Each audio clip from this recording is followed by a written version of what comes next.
ఈరోజు మా అమ్మ అంటే నూకాలమ్మ తల్లి జాతర అండి. ఈరోజు ఉపహారాలు పెట్టుకుంటారు. వచ్చిన బంధువులతో పిల్ల పెద్దలు ఏకమయ్యండి ఆ చల్లని తల్లికి దండాలు పెట్టుకుంటారండి. మా కాండ్రకోటలో కొలువైన నూకాలమ్మ తల్లిని దర్శించుకోవడానికి ఎంతో దూరం నుంచి వస్తుంటారండి.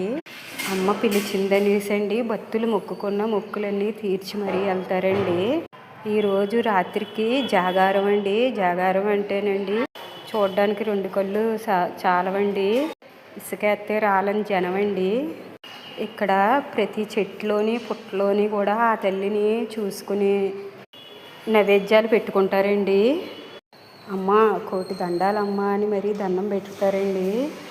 పిలిస్తే చాలండి పలికే తల్లి అండి. కొంగు బంగారమై కోటి దీవెనలు ఇస్తుందండి.